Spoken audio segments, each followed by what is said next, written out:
Mari kita sambut calon rektor nomor urut 7, Ibu Dr. Afianita Rahmawati, Esos Magister Manajemen. Kepada Ibu Dr. Afi, disilakan menuju mimbar yang telah disiapkan. Dr. Afianita Rahmawati, Sarjana Sosial Magister Manajemen, wanita kelahiran Cilacap, Jawa Tengah tahun 1980 yang pernah menggagas pembentukan dan pendirian Radio Kampus 2011, setidaknya menunjukkan sebuah inovasi baru di Universitas Flores untuk menghadirkan media publikasi dan promosi berbasis media elektronik audio. Sirkandi dari Cilacap ini yang pernah menjadi presenter dalam International Conference of Organizational Innovation 24-22 Juli 2019 University of Ulsan, South Korea, pernah menuangkan pemikirannya tentang perguruan tinggi melalui jurnal ilmiah yang diterbitkan pada tahun 2021 dengan judul Meningkatkan Kinerja Perguruan Tinggi Swasta melalui Peran Mediasi Kelincahan Network Marketing. Wanita yang meraih gelar doktor pada bidang ilmu manajemen di Universitas Brawijaya Malang kini dipercayakan menjabat sebagai Ketua Program Studi Magister Manajemen Program Pasca Sarjana Universitas Flores. Sebagai anak pantai selatan, Dr. Afi jelas punya filosofi layaknya anak pantai. Janganlah menjadi buih yang pecah apabila melanda pantai, tetapi jadilah angin yang sanggup melahirkan gelombang. Jika dipercaya menjadi rektor Universitas Flores, mungkinkah seorang Dr. Afianita Rahmawati, Sarjana Sosial Magister Manajemen, siap menghadirkan gelombang baru yang akan mendorong Universitas Flores sebagai kampus unggul dan terpercaya dalam era digital? Tidak ada yang lebih indah daripada melihat kegigihan laut yang menolak berhenti mencubui bibir pantai meski berkali-kali harus menjauh terbawa arus. Tidak ada yang mustahil untuk sebuah perjuangan selagi ada ruang dan waktu untuk meyakinkan publik saat memaparkan visi dan misi serta program kerja bahwa Dr. Afi layak diperhitungkan sebagai calon rektor baru Universitas Flores. Demikianlah profil singkat dari calon rektor nomor urut 7, Ibu Dr. Afi. Selanjutnya saya berikan kesempatan kepada calon rektor nomor urut 7, Ibu Dr. Afi, untuk memaparkan visi, misi, dan program kerja. Waktu yang disiapkan 15 menit dihitung sejak calon mulai berbicara. Baik, selamat siang. Izinkan saya untuk memaparkan mengenai visi misi dalam masa kepemimpinan saya. Penciptaan sebuah visi yang bernas ini tentu saja pada sebuah kepemimpinan membutuhkan pemetaan tentang problem organisasi secara holistik, baik internal maupun eksternal, sehingga visi tersebut mudah dipahami. Dan bagaimana caranya supaya visi ini bisa dipahami adalah dengan slogan Smart University. Pertama, sehat. Sehat ini tertuang di dalam RIPUF atau Rencana Induk Pengembangan Organisasi. Tridharma dapat berlangsung dengan baik apabila institusi bisa berjalan dengan sehat. Aspek SDM-nya, baik secara mental, spiritual, sosial, ataupun fisik. Kemudian yang kedua adalah mandiri dalam bermitra. Ini juga tertuang dalam Rencana Induk Pengembangan, yaitu tentang kemandirian menjadi universitas yang otonom. Agility, mentality yang agile, mentality yang lincah. Mentality yang lincah ini terkait dengan mental agility, learning agility, people agility dengan reputasi unggul, sehingga ketika budaya mental tercipta dengan baik, maka universitas akan menjadi universitas yang bereputasi unggul dan terpercaya, dan akhirnya muaranya adalah terciptalah transformasi. Kemudian terkait dengan hal ini, mapping problem. SDM adalah hal yang penting dalam menggerakkan roda organisasi. SDM yang berkualitas bisa meningkatkan kinerja organisasi. Yang kedua adalah aspek tridharma perguruan tinggi. Kemudian yang ketiga, aspek perlambatan inovasi. Ini belum adanya prodi baru, jenjang baru, masih baru MM dan PPG, program double degree belum tercipta, program fast track belum ada, dan yang keempat adalah tata kelola kelembagaan. Masih belum terbentuknya sistem yang baik di tataran rektorat sampai dengan prodi. Kita hari ini muncul banyak pesaing di NTT, Unika Ruteng, kemudian Unipa, dan bermunculan juga PTS lain.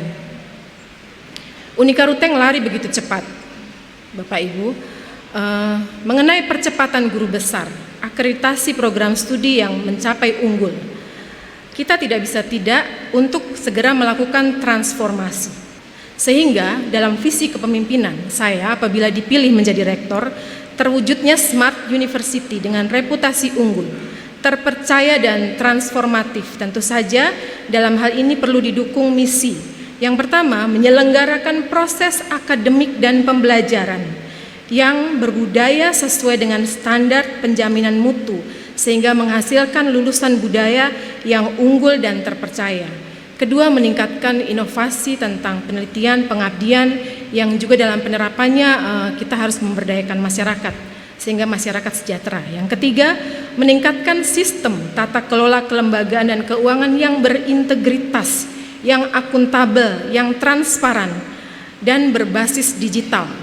Kemudian yang keempat, menjalin kemitraan secara skala lokal, kemudian nasional dan regional ASEAN. Kenapa kita harus berbicara regional ASEAN? Karena dalam fase tahapan rencana induk pengembangan Uniflor pada tahap kedua, memang kita harus segera lepas landas untuk melakukan kerjasama riset kolaboratif yang transdisipliner dalam pendekatan triple helix dengan dunia industri, dan ini dalam skala regional ASEAN. Bapak Ibu, untuk bisa mencapai visi misi ini maka kita perlu target capaian tahunan dalam rencana kerja tahunan. Rencana kerja tahunan ini tahun pertama pemantapan SDM. Mengapa SDM? Perlu dibenahi terlebih dahulu untuk menciptakan transformasi dari universitas. SDM adalah jantung organisasi. SDM adalah penentu dari kualitas sebuah organisasi. SDM yang berkualitas itu juga akan meningkatkan performa organisasi. Pembenahan SDM dalam hal ini yang saya lihat adalah kita masih mengacu pada paradigma atau diskursus memandang bahwa SDM beban biaya, bukanlah aset dan mitra yang seharusnya dikelola, yang seharusnya di-maintain, disejahterakan dalam artian batin dan juga fisik, dan juga kesejahteraan secara material. Dan ini memerlukan pembenahan dari sistem reward dan punishment, kompensasi, bonus berdasarkan prestasi kerja. Bicara soal reward, kita juga bicara soal bagaimana memberikan penghargaan kepada SDM yang berprestasi dalam bentuk legitimasi surat, pengakuan, apresiasi. Kemudian yang kedua, target capaian di tahun kedua, tata kelola lembaga dan keuangan yang akuntabel, transparan, berintegritas, dan berbasis digital. Yang ketiga, tahun ketiga kita memacu inovasi layanan akademik. Revisi kurikulum secara berkala menjadi keharusan, Bapak Ibu. Tidak mau, harus kita lakukan karena ada beberapa prodi yang memang dalam amatan saya belum melakukan revisi kurikulum hingga 10 tahun lebih. Apa jadinya kita jika kita tidak dengan cepat melakukan revisi sesuai dengan kebutuhan industri?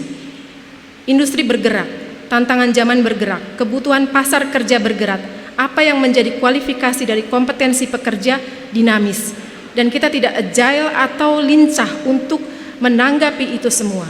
Ini perlu linkage dengan dunia industri untuk kemudian melakukan pemetaan terhadap kurikulum-kurikulum yang baru sesuai dengan kebutuhan pasar. Kemudian yang keempat, pada tahun 2027 akademik, pengajaran, penelitian, pengabdian kita benahi. Terkait dengan hal ini, saya membaca tentang rencana induk pengembangan Uniflor bahwa kita harus segera melakukan penelitian yang sifatnya transdisipliner dengan pendekatan partisipatif. tentu saja juga interdisipliner, melibatkan semua bidang ilmu, beberapa bidang ilmu, dan pendekatan yang sifatnya adalah 3 pihak, universitas, kemudian Pemda, dan kemudian adalah industri. Nanti kita bisa jabarkan kembali dalam program kerja.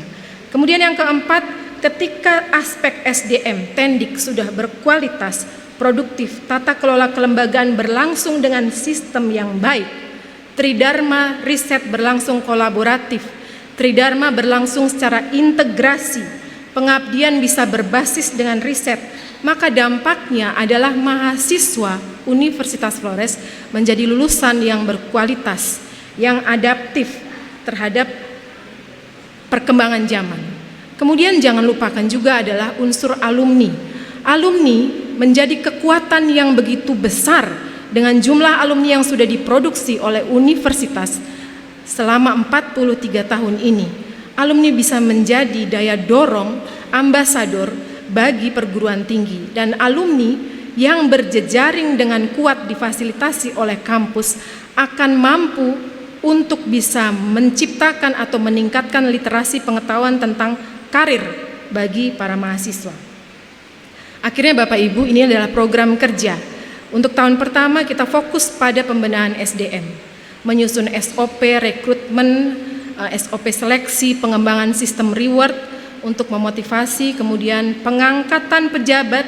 Saya stressing point dalam hal ini mekanisme merit system dengan mendasarkan pada kompetensi dan juga kualifikasi dan profesionalisme, tidak boleh hanya berlangsung di tingkat rektorat, akan tetapi sudah harus mencapai ke tingkat dekanat. Akan lebih baik jika tingkat dekanat juga dalam kualifikasi jabatannya mempresentasikan tentang visi misi dan program kerjanya. Kemudian mengembangkan kompetensi tenaga pendidikan, memberikan kesempatan dalam pelatihan, mendorong peningkatan kompetensi akademik maupun praktik. Dalam hal ini dosen pada masa sekarang dituntut dalam program korelasi dengan MBKM, dituntut untuk memiliki kompetensi dari sisi praktisi, yaitu melatih dirinya dalam pelatihan bersertifikat. Kemudian kepemimpinan dalam hal memberikan penguatan, maka membutuhkan untuk pelatihan sebelum menduduki jabatan dengan tujuan agar komitmen dan integritasnya tidak salah dalam prosedur. Lalu melakukan pembinaan dan peningkatan capacity building bagi seluruh dosen dan karyawan dalam hal integritas kerja, karakter, dan moralitas. Tata kelola kelembagaan dan keuangan di tahun kedua. Kita perlu mencari sumber pendanaan alternatif, Bapak Ibu. Sumber pendanaan utama untuk perguruan tinggi memang betul adalah mahasiswa. Akan tetapi hari ini kita dihadapkan dengan problem bahwa jumlah mahasiswa input Uniflor mengalami penurunan atau fluktuasi katakanlah. Dan biaya operasional juga semakin lama semakin tinggi. Tantangan tersebut tidak lain tidak bukan. Solusinya adalah mencari sumber pendanaan alternatif dengan cara utilitas aset. Bagaimana kita memberdayakan, memfungsikan, mengoptimalisasi aset yang dimiliki untuk disewakan. Contoh, katakanlah aula, armada yang kita miliki, aula rektorat, kemudian bagaimana kita mampu merevitalisasi percetakan untuk menjadi penerbitan modern yang bisa melayani penerbitan buku-buku elektronik dan haki. Dan ini diperlukan sebuah lembaga atau unit layanan, badan umum layanan katakanlah, yang terkonsentrasi memang untuk mengelola aset-aset di dalam perguruan tinggi sehingga menghasilkan dana tambahan. Itu tidak bisa tidak, kita harus lakukan saat ini. Kemudian berikutnya adalah mengalokasikan anggaran sesuai dengan porsi, proposisi, sehingga biaya operasional rutin bisa terjaga. Melibatkan fakultas dan unit kerja dalam penyusunan anggaran yang berbasis kinerja. SOP keuangan diatur juga dalam mekanisme pengajuan anggaran. Mahasiswa, alumni, dan kerjasama. Kerjasama tidak boleh hanya seputaran seremonial dan artifisial, Bapak Ibu. Kerjasama harus menyentuh ke substansi yang konkret. Substansi yang konkret dalam hal ini adalah kerjasama yang menghasilkan iptek yang memiliki tepat guna bagi dunia industri, baik itu mikro, kecil, menengah maupun kita expand ke NTT atau skala nasional. Dan dalam hal ini perlu komunikasi kerja yang intensif dari pihak rektorat untuk mengkomunikasikan apa saja kerjasama yang sudah diciptakan sehingga realisasinya muncul di tingkat prodi, kegiatan-kegiatannya muncul di tingkat prodi. Sementara sekarang ini kita lihat ada missing link. Kita kadang tidak mengetahui apa saja MOU yang kita sudah buat, sehingga tidak terrealisasi dengan baik. Akademik dan pembelajaran ini terkait dengan kurikulum secara berkala tadi, link match dengan universitas dan industri. Lalu kurikulum haruslah bersifat atau memiliki spirit atau nilai budaya di dalamnya, membangun budaya di dalamnya. Kemudian Bapak Ibu, terkait dengan hal ini, ya, untuk mempertahankan, meningkatkan mutu, bahkan melakukan transformasi, maka kita perlu adanya strategi dalam hal ini untuk menjaga mutu dari sisi keuangan, perspektif proses hasil internal, perspektif proses pembelajaran dan pertumbuhan, perspektif konsumen yang dirangkum dalam balance scorecard Universitas Flores. Keempat perspektif ini kemudian dijabarkan dalam kunci area yang terukur dalam peta strategi Bapak Ibu. Waktu 1 menit lagi. Baik, yang pertama untuk meraih long term stakeholder value kita perlu strategi produktif dan strategi pengembangan. Strategi produktif mengendalikan biaya dalam hal apa? Mengoptimalisasi fungsi aplikasi sistem sehingga tata surat, sistem informasi kepegawaian, sistem informasi manajemen persuratan, kemudian sistem informasi siakat terbentuk, maka efisiensi ATK, kertas, print dan lain-lain tinta bisa turun, sehingga ketika kita bisa meningkatkan kualitas, meningkatkan utilitas aset, revenue growth kita meningkat. Kemudian dari perspektif customer, ini kita perlu juga memiliki SPP atau yang sesuai dengan kemampuan, memperbanyak kualitas produk intelektual yang tepat guna meningkatkan publikasi ilmiah, membangun kemitraan dengan stakeholder, kemudian pengembangan berbagai unit layanan. Selesai. Mari kita berikan tepukan tangan untuk Ibu Afi. Kita sudah mendengarkan bersama pemaparan visi dan misi. Maka kita masuk ke tahapan tanya jawab dan dialog interaktif. Untuk sesi pertama, saya mengundang Ibu calon rektor nomor urut 7 untuk mengambil kertas yang ada di tabung. Tujuan dilaksanakannya bentuk kegiatan pembelajaran MBKM adalah meraih capaian pembelajaran lulusan dengan kompetensi tambahan, baik soft skills dan hard skills, sesuai dengan kebutuhan perkembangan zaman, internalisasi keprofesionalan dan budaya kerja yang sesuai, serta diperlukan bagi dunia usaha atau dunia industri, sehingga terjadi link and match, menyiapkan lulusan sebagai pemimpin masa depan bangsa yang unggul dan berkepribadian.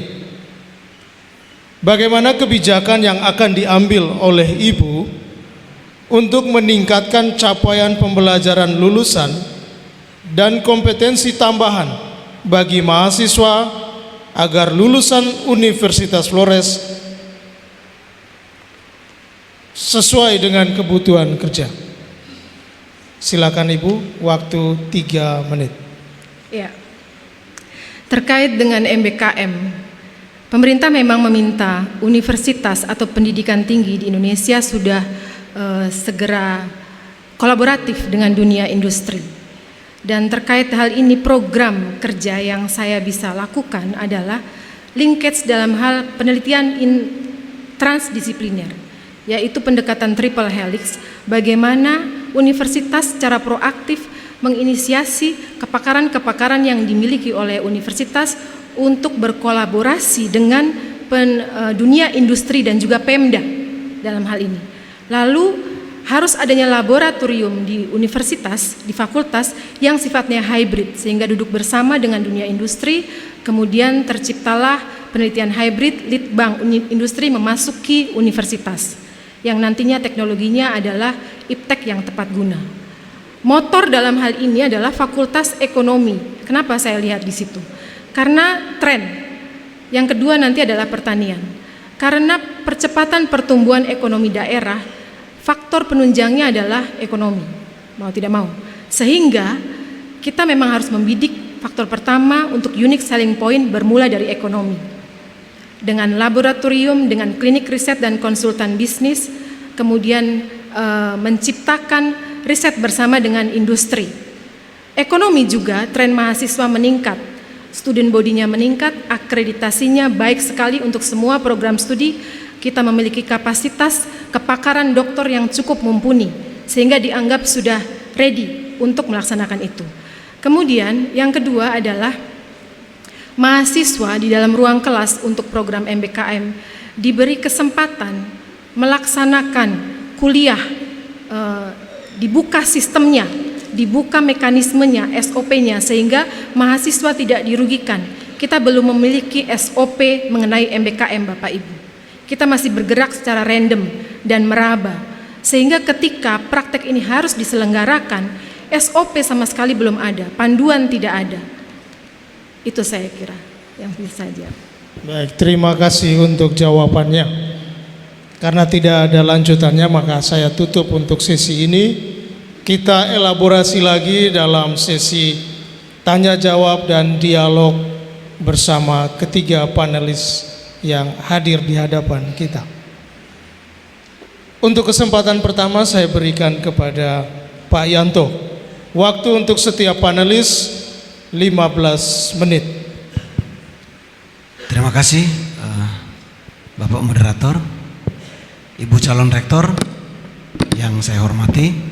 Saya tertarik untuk meneruskan jawaban Ibu terhadap pertanyaan yang tadi dibaca soal SOP. Sebenarnya Ibu satu dari beberapa calon rektor yang juga melihat ketiadaan SOP menjadi problem di Universitas Flores ya. Tapi saya ingin dalami dengan Ibu soal ini.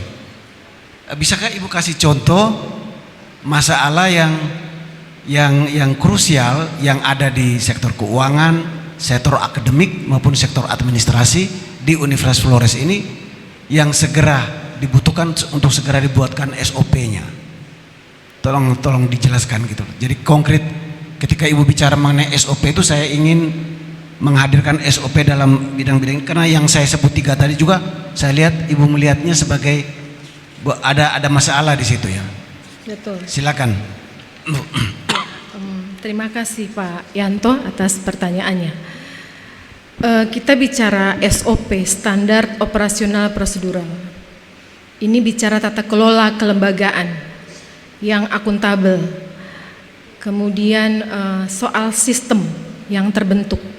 Bagaimana ketika SDM bisa bekerja dengan optimal, bisa melaksanakan tugas pokok dan fungsinya, tentu saja membutuhkan panduan dalam bekerja.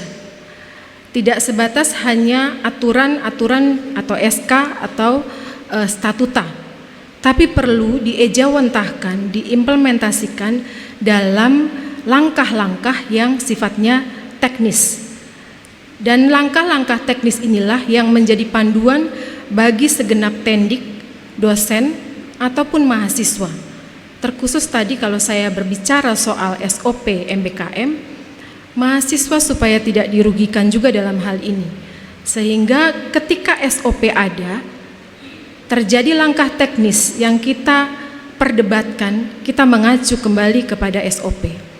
Nah, bicara soal tata kelola kelembagaan, mekanisme pengajuan anggaran, mekanisme pelaporan anggaran, mekanisme soal keuangan, setahu saya dalam berdinamika ketika saya menjabat sebagai Kaprodi Magister Manajemen, kami seperti kesulitan untuk mencari panduan dalam soal mekanisme pengajuan anggaran.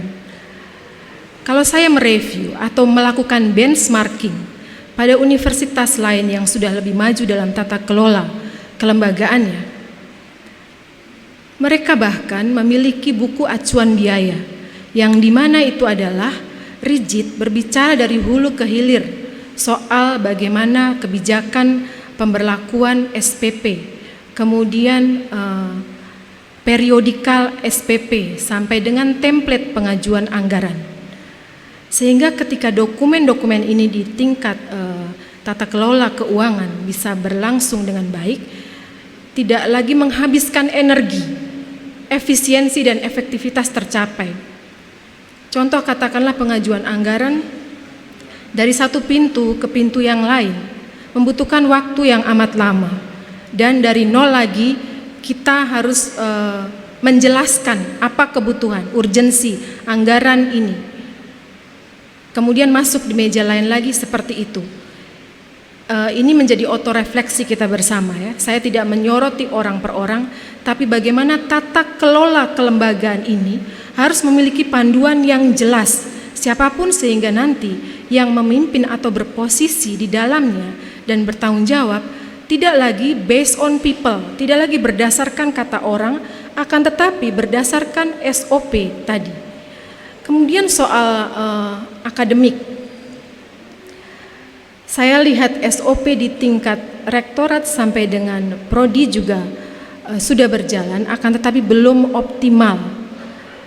Misalnya katakanlah SOP pembimbingan tesis, SOP kemudian pengabdian masyarakat, bagaimana mekanisme seorang dosen mengajukan pengabdian kepada prodi.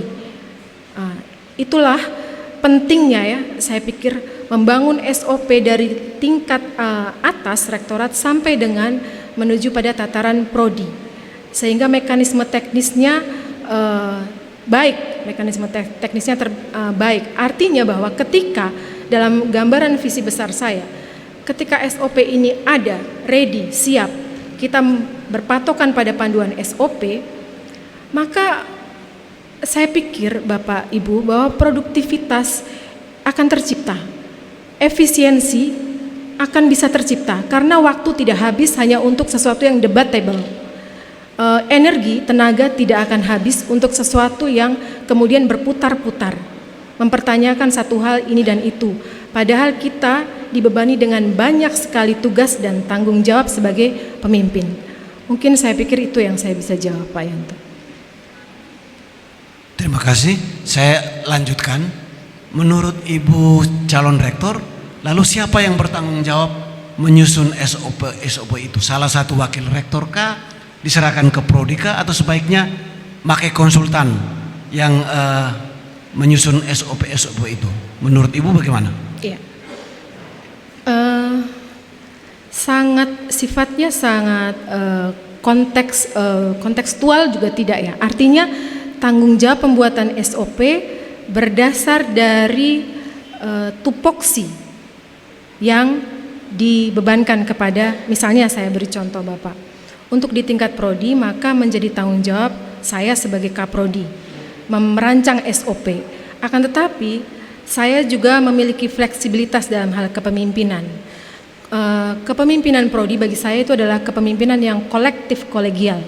Saya menghimpun komponen di bawah para dosen untuk membentuk tim perumusan SOP, tentu saja mengacu pada standar penjaminan mutu internal.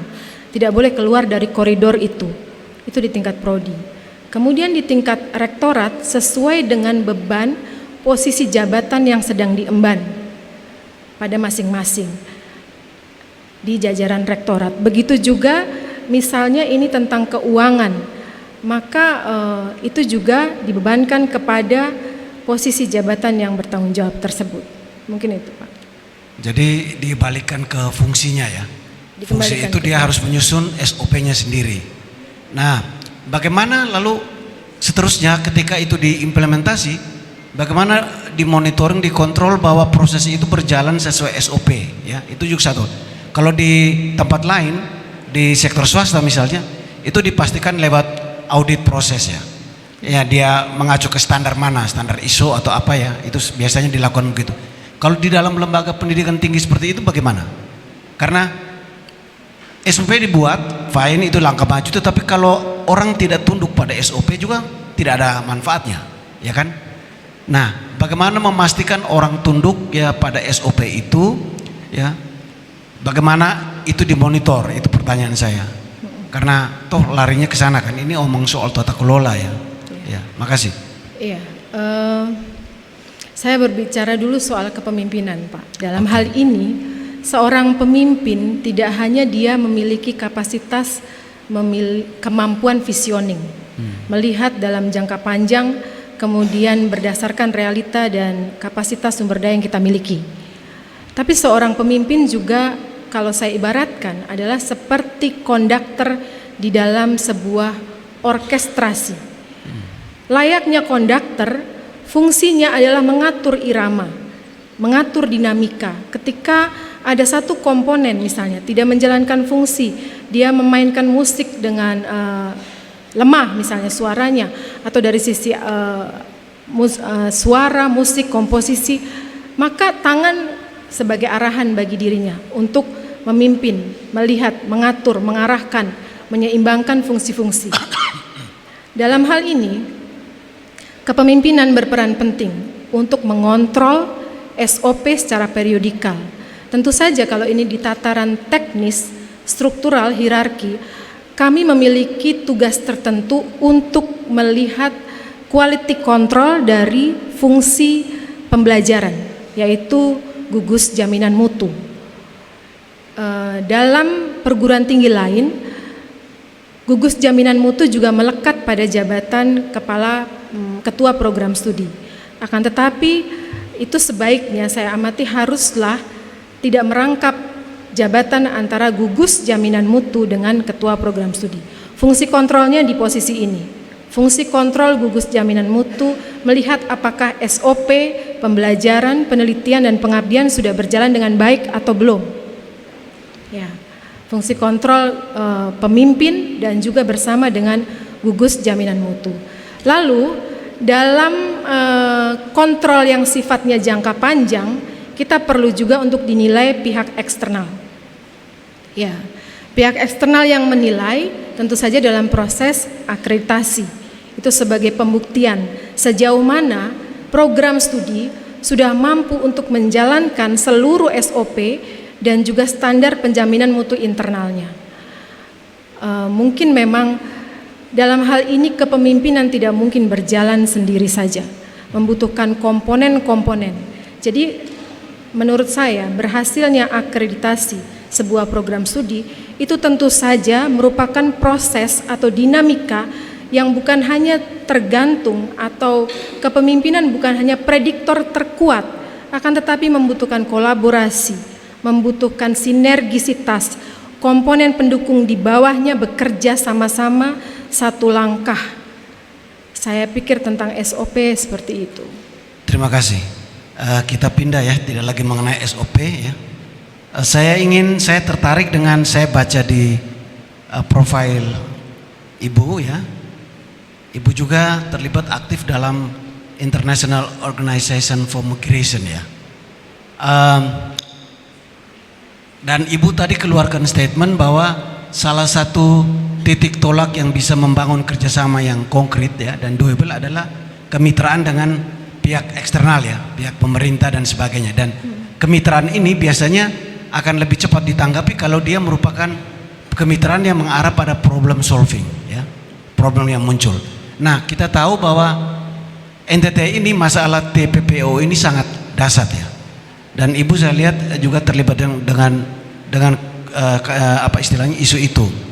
Apakah menurut Ibu tidak ada kemungkinan isu ini dipakai sebagai pintu masuk, atau malah sudah dilakukan pintu masuk kerjasama dengan Pemda entah dalam bidang riset atau apa yang mencari akar masalah atau apalah, itu dirumuskan di dalam riset proposal nanti ya, yang juga bisa menjadi apa istilahnya, apalagi tadi Ibu bicara integrasi antara riset dengan pengabdian ya. Saya melihat ini ada pintu masuk yang mungkin menjadi challenging buat buat Unflor ke depan ya, karena ini masalah yang sangat besar, masalah nasional malah. Saya tidak tahu bagaimana tanggapan Ibu, silakan Bu. Ya, saya memandang dalam hal ini linkage atau kerjasama kolaboratif antara universitas dengan industri dan stakeholder yang lain itu saya tarik dulu Pak dari arah sini kemudian masuk ke dalam IOM tadi yang Bapak sebut. Memang bicara soal kolaborasi antara dunia universitas dengan industri, mau tidak mau kita harus lakukan sekarang. Kita masih terjebak pada riset yang sifatnya basic, pada riset yang sifatnya mengejar luaran publikasi. Memang itu penting.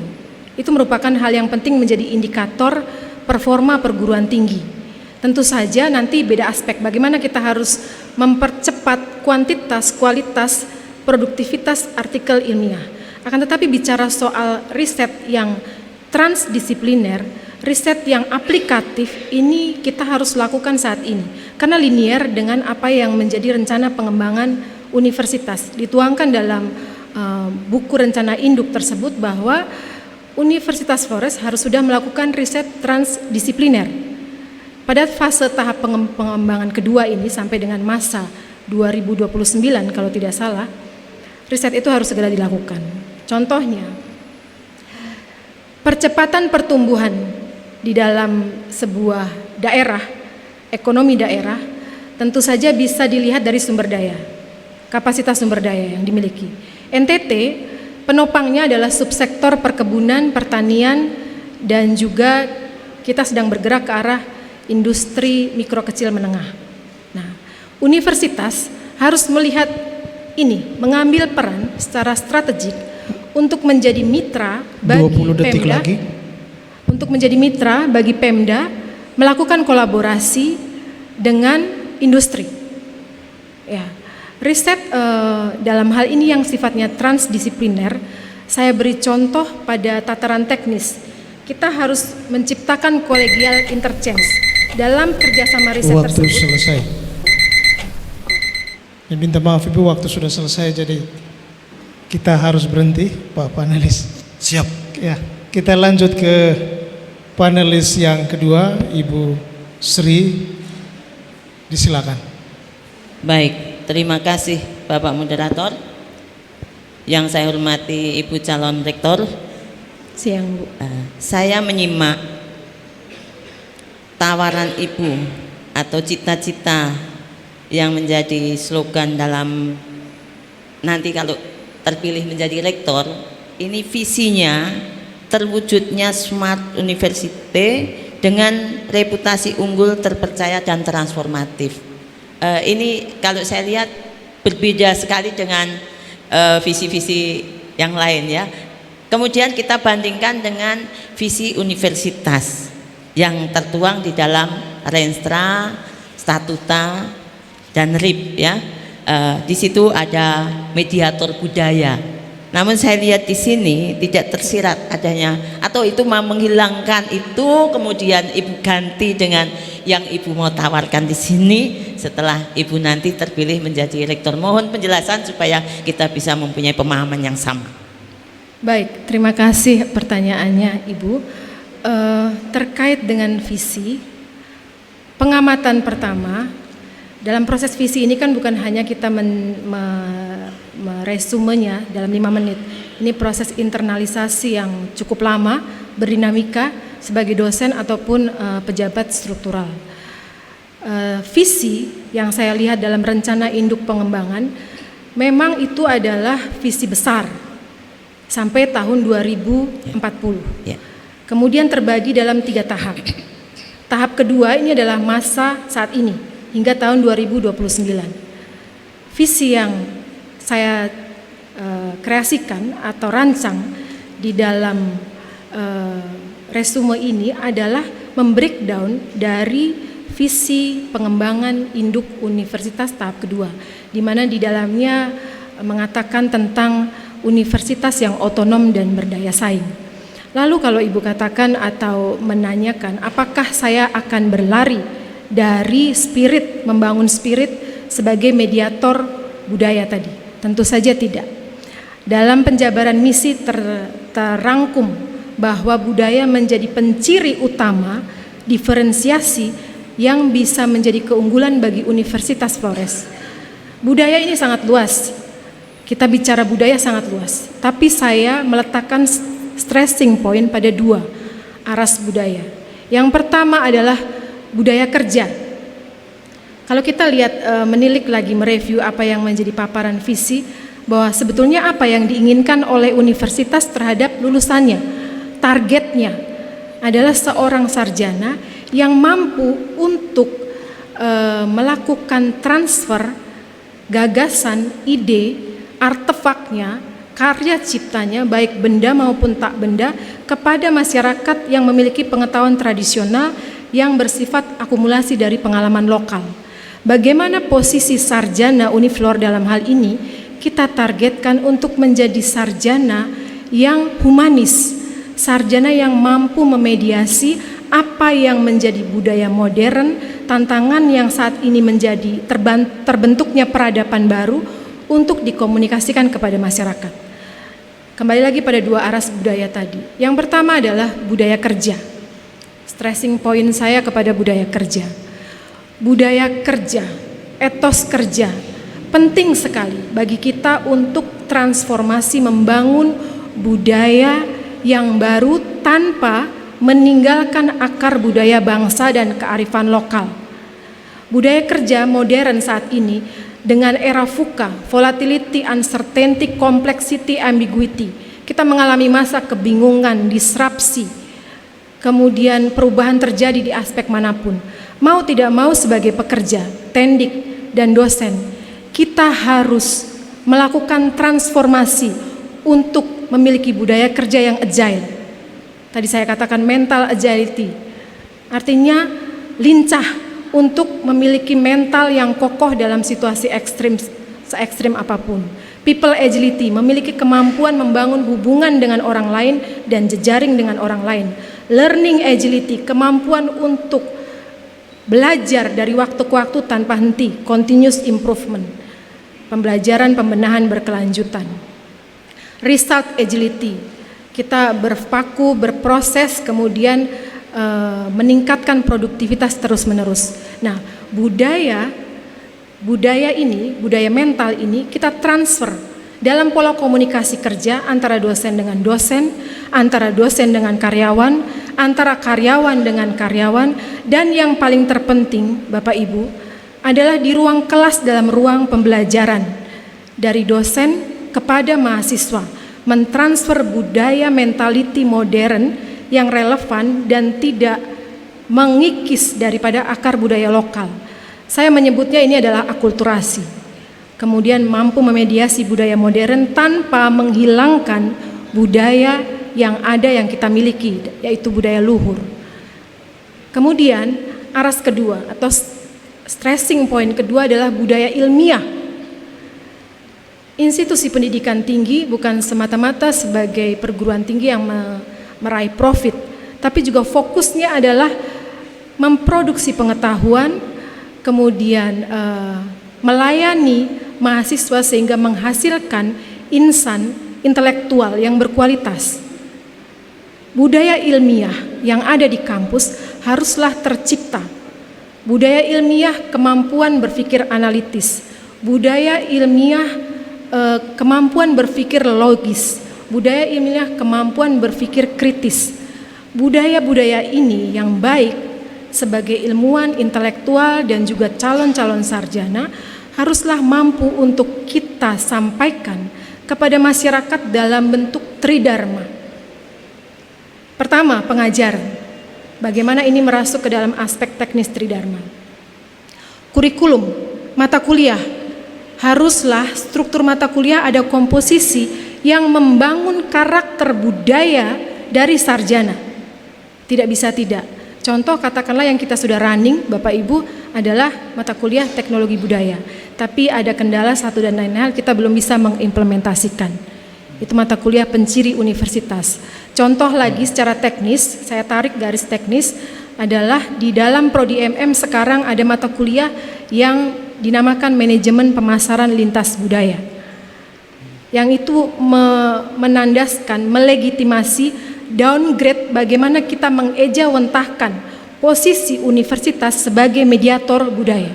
Kemudian yang kedua adalah penelitian. Penelitian haruslah berbasis pada kearifan lokal. Penelitian tidak boleh meninggalkan kearifan lokal. Universitas Flores dengan kepakaran kita yang begitu banyak harus mampu, contoh katakanlah, mampu menggali kesejarahan, mentranskrip, menuliskan apa yang menjadi keunggulan-keunggulan budaya dari daerah kita dalam bentuk riset. Itu yang sifatnya applicable. Dan pengabdian masyarakat pun haruslah berbasis dari kearifan lokal, mengangkat apa yang menjadi sumber daya keunggulan daerah, baik dari sisi bahan pangan, kemudian sumber daya alam yang kita miliki, untuk bisa kreasikan menjadi kegiatan pengabdian masyarakat yang sifatnya kreatif, inovatif, sehingga mensejahterakan masyarakat. Mungkin itu yang saya bisa berikan tentang gambaran besar bagaimana kita bisa mengimplementasikan soal atau menyoal mengenai peran universitas sebagai mediator budaya. Yang itu kalau kita tarik pada tataran implementatif saat ini, apakah sudah otorefleksi lagi Bapak Ibu, bahwa kita kadang masih sering salah kaprah mengartikan bahwa budaya ini tarian tradisional, budaya ini ritual. Budaya setahu saya tidak melulu terkait dengan tarian tradisional, terkait dengan ritual. Tapi itu tadi yang saya sebutkan, budaya mental, budaya ilmiah yang kita ambil adopsi dari peradaban ini, kita pelajari dalam dinding universitas, dan kemudian kita targetkan mahasiswa menjadi sarjana yang memahami aspek budaya ini, kemudian memediasinya menjadi penjembatan ke masyarakat. Mungkin itu Ibu. Baik, terima kasih. Untuk selanjutnya, tadi Ibu paparkan tentang program kerja Ibu pada tahun pertama itu pemantapan atau pembenahan SDM. Ya, saya melihat di sini bahwa sesuai dengan tuntutan akreditasi, baik itu di tingkat institusi maupun di tingkat program studi, masih banyak dosen yang statusnya S2. Nah, kemudian ini bagaimana Ibu, program Ibu ke depan? Tentu dalam hal ini untuk meningkatkan studi ke S3. Nah, kalau kita kadang diskusi dengan teman-teman, bagaimana kok kamu pergi ke S3? Kami tidak ada dana, kami masih urus anak dan lain-lain. Kemudian strategi Ibu bagaimana ini untuk menjawab tuntutan agar di Universitas Flores itu sekian banyak bergelar S3? Mohon penjelasan. Iya, terima kasih pertanyaannya Ibu Sri. Saya melihat pemantapan SDM. SDM ini faktor yang sangat krusial di dalam kita melakukan transformasi. Muara dari seluruh visi saya ini adalah keharusan Universitas Flores melakukan transformasi dengan fondasi 3 hal. SDM yang kokoh, berkualitas, kemudian transformasi digital dengan sistem jaringan yang kita sudah miliki sebagai kapasitas sumber daya, lalu aspek organisasional. 3 aras ini penting untuk menjadi fondasi membangun performa perguruan tinggi menuju transformasi. Yang pertama SDM. Mengapa SDM penting? SDM menjadi jantung. SDM yang berkualitas meningkatkan performa. Dengan melihat kepada data, bukan hanya tenaga dosen, akan tetapi karyawan. Kualifikasi karyawan memang masih banyak yang berkualifikasi SMA. Sementara tantangan pekerjaan, kerumitan tingkat pekerjaan, regulasi, Kemenristek Dikti yang dinamis amat berubah, membutuhkan kita meningkatkan kapasitas. Saya lebih melihat ini efek yang sifatnya adalah domino. SDM yang kita berikan katup terbuka untuk melakukan studi lanjutnya tentu saja amat bergantung kepada kekuatan perguruan tinggi dalam hal pendanaan. Ketika tata kelola keuangan berjalan dengan sehat, ketika revenue growth meningkat, maka aspek tadi yang saya katakan adalah sistem rekrutmen, kemudian penguatan kapasitas, peningkatan kompetensi akademik bisa berjalan dengan baik. Tentu saja seperti yang saya sudah katakan, bagaimana cara meningkatkan pendapatan universitas. Kita tidak bisa hanya bergantung kepada mahasiswa, akan tetapi secara kreatif, secara strategi keuangan haruslah untuk mulai mencari sumber pendanaan yang alternatif.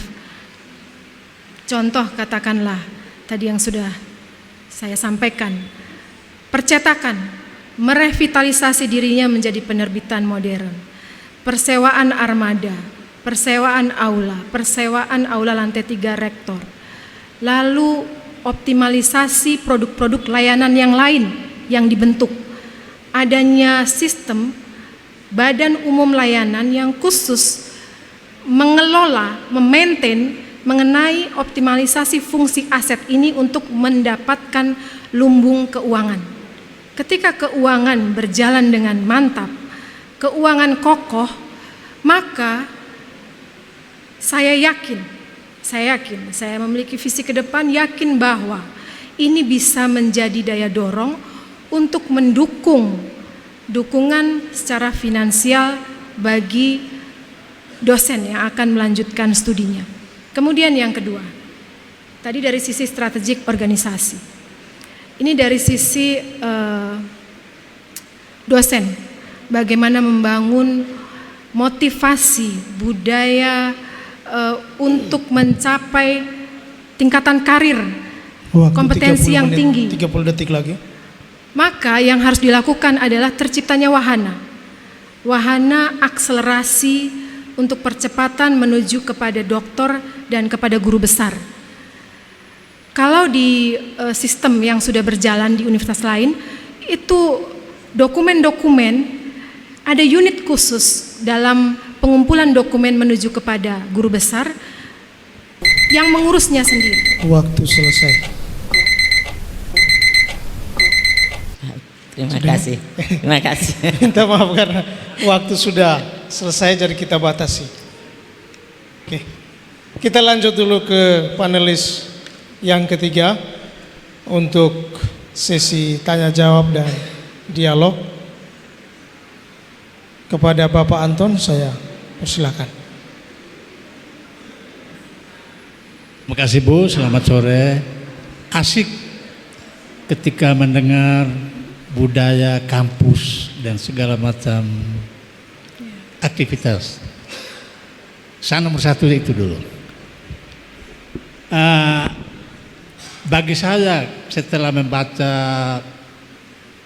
kondisi akhir-akhir ini bahwa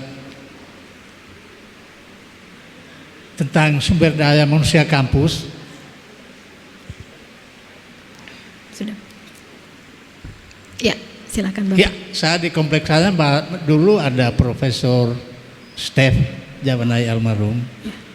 Kemudian ada kos-kosan.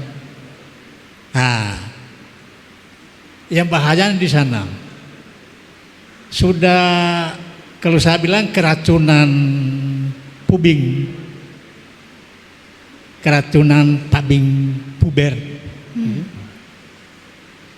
Orang sudah tidak membaca buku, lihat ini, omong-omong, senyum-senyum. Sudah kurang teratur. Artinya bagi saya itu sesuatu yang kurang bagus ketika dulu. Proses dialogis lewat kuliah itu aktif. Kami belajar berapa banyak kali, ngajar kami dengar, catat segala macam. Sekarang tidak.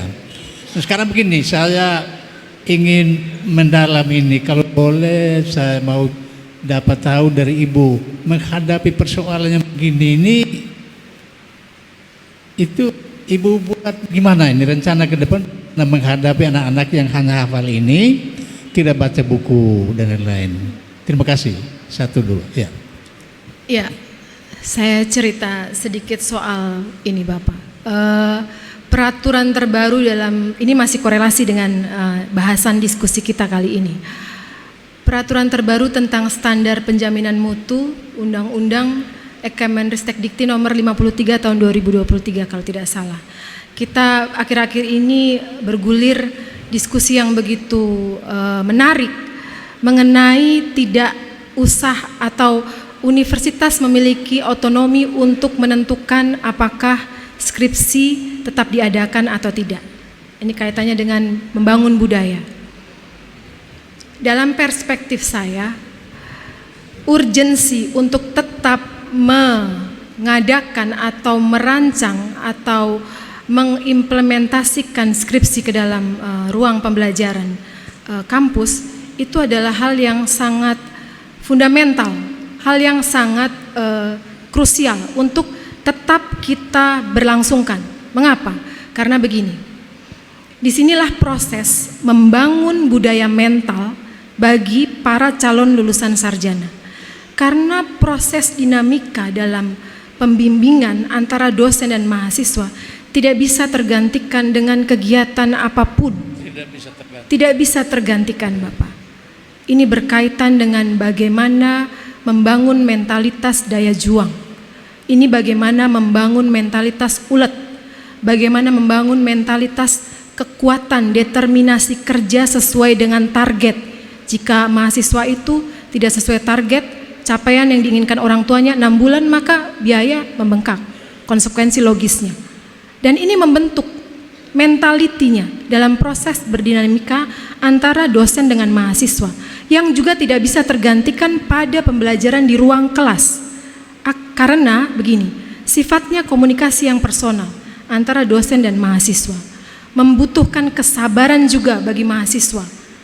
Karena ada hal-hal yang di luar ekspektasi si mahasiswa. Nah, dalam kerangka besar ini saya melihat proses membangun karakter budaya mental menjadi seorang sarjana yang juga bertoleransi, bersikap sabar, bersikap santun, rendah hati, bersikap struggle dalam tekanan, itu didapati pada saat proses skripsi. Ya.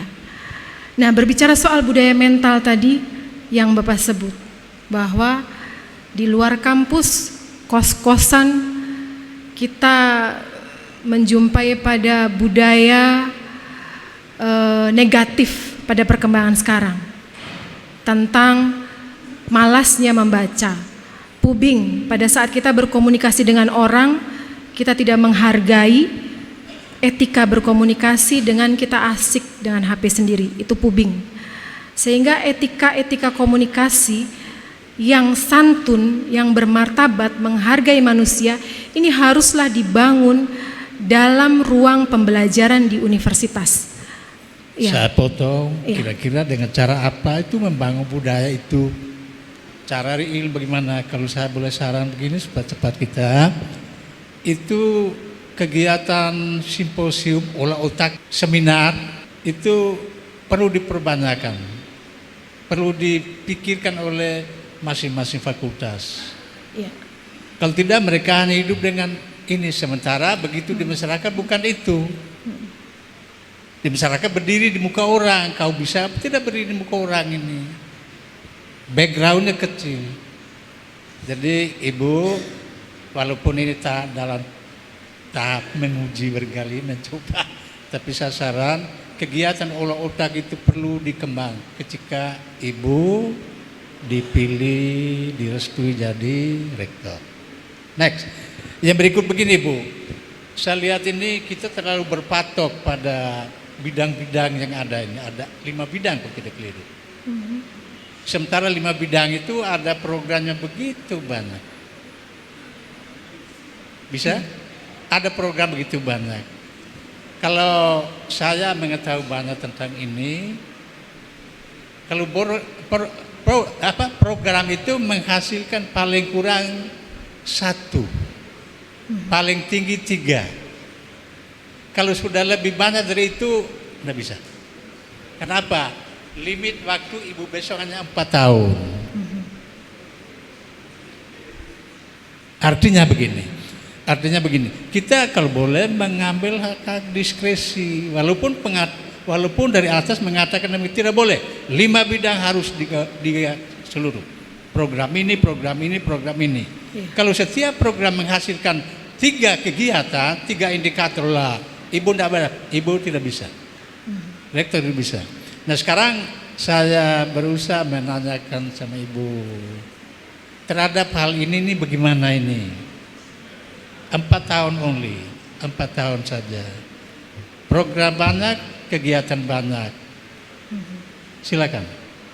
Iya. Terima kasih Pak Anton. Ada 2 hal yang saya mau cermati. Pertama, terkait dengan program. Ini mungkin spesifiknya tidak ditampilkan karena kita keterbatasan waktu. Saya memapping program kerja ini, ada titik di mana itu sudah berlangsung, sedang berlangsung, perlu evaluasi, dan ada titik-titik program yang kita memulainya dari nol. Nah, ini membutuhkan juga sumber daya yang sifatnya kolaborasi. Sebagai pemimpin, seorang pemimpin nantinya tidak berjalan sendiri. Unit yang ada di bawahnya, biro-biro, komponen pembentuknya bekerja sama. Yang terpenting sistem berjalan, menopang. Tadi 3 aras, SDM, organisasional, dengan transformasi digital. Ketika aspek tata kelola lembaga sudah lebih efisien dari sisi waktu, pemangkasan, maka terciptalah juga pekerjaan yang lebih dipersingkat. Bekerja dengan banyak orang dan banyak perspektif, sistemnya pun tata kelolanya sudah terbentuk. Efisien. Efisiensi tercipta dari sisi waktu, dari sisi biaya, dari sisi tenaga. Ya, mungkin itu yang saya bisa bahas. Kemudian terkait dengan bagaimana merealisasikan ini dengan program kerja yang begitu banyak. Tentu saja seorang pemimpin tidak mungkin berjalan hanya seorang diri. Membutuhkan sinergis, membutuhkan kolaborasi, membutuhkan daya dukung. Sementara yang saya lihat ini juga kita masih berdiri secara parsial, mengedepankan apa yang menjadi ego sektoral, ego pribadi, daya dukung untuk saling menghargai kurang. Kita bicara profesionalisme bukan hanya ketika sebagai pemimpin menjalankan dengan baik apa yang menjadi tanggung jawab, tapi juga kemauan, kesediaan untuk dipimpin. Ya. Profesionalisme berhubungan dengan 2 hal ini, tidak bisa tidak. Sebagai seorang pekerja bertanggung jawab, sebagai seorang bawahan juga tunduk kepada siapapun yang dipimpinnya.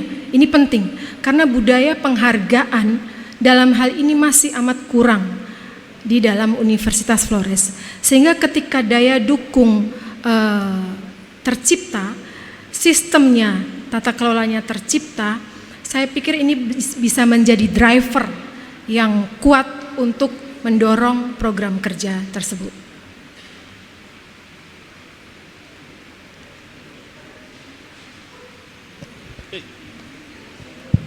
Ya, saya kembali kepada awal.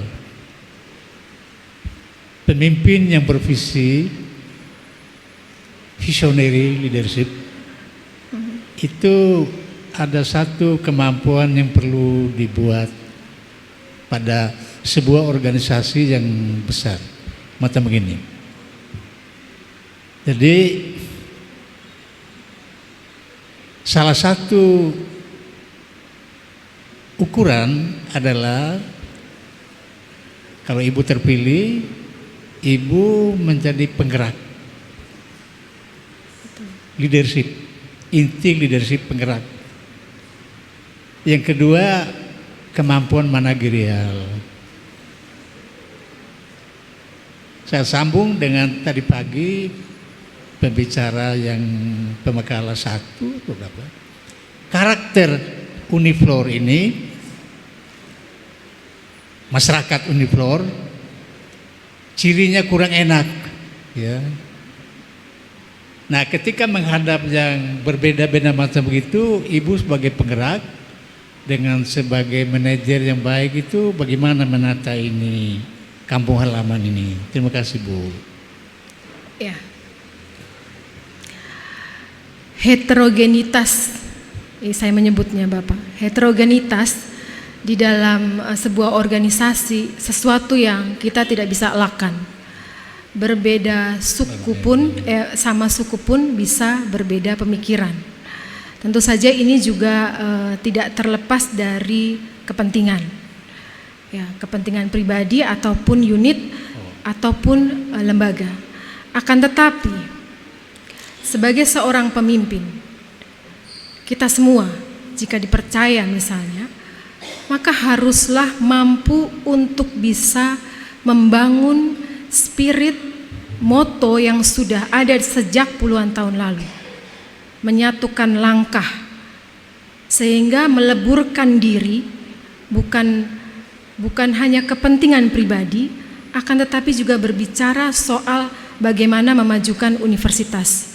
Spirit tersebut haruslah dibangun secara terus-menerus, membutuhkan sounding terus-menerus, sehingga itu bisa merasuk di dalam aspek komunikasi kerja sehari-hari. Ya, memang satukan langkah ini terdengar seperti mudah untuk direalisasikan, tapi pada tataran pelaksanaannya kita masih belum bersifat solid untuk memajukan universitas. Untuk kemajuan organisasi memang perlu betul tidak hanya mengejar kepentingan pribadi, akan tetapi juga menyelaraskan diri dengan apa yang menjadi tujuan dari organisasi. Tentu saja ketika organisasi atau universitas menjadi maju, impact-nya adalah kepada diri kita. Ya, pembukaan katup kerjasama, kemudian aksesibilitas bagi seorang dosen untuk bisa mendapatkan kesempatan studi lanjut, pelatihan, bersertifikat misalnya. Terkait dengan hal itu mungkin itu yang saya bisa jawab, Pak. Sudah? Iya. Sedikit. Jadi terima kasih Bu, kita saling mendalami, kami juga kurang, Ibu ada kurang, Ibu lebih, kami juga lebih. Jadi terima kasih banyak untuk yang saling bersatu. Ya, sama-sama Bapak, terima kasih banyak. Baik, terima kasih untuk Bapak Anton. Mari kita berikan tepukan tangan untuk calon rektor dan Bapak Ibu panelis. Jadi kita sudah sama-sama menyaksikan proses tanya jawab dan dialog, dan tentunya kita sudah punya gambaran tentang seluruh visi, misi, dan program kerja. Terima kasih untuk Ibu calon doktor untuk seluruh sesi yang telah kita lewati. Mari kita berikan tepukan tangan sebagai bentuk dukungan dan semangat untuk Ibu calon rektor. Mudah-mudahan terpilih nantinya. Saya persilakan Ibu untuk kembali ke tempat semula.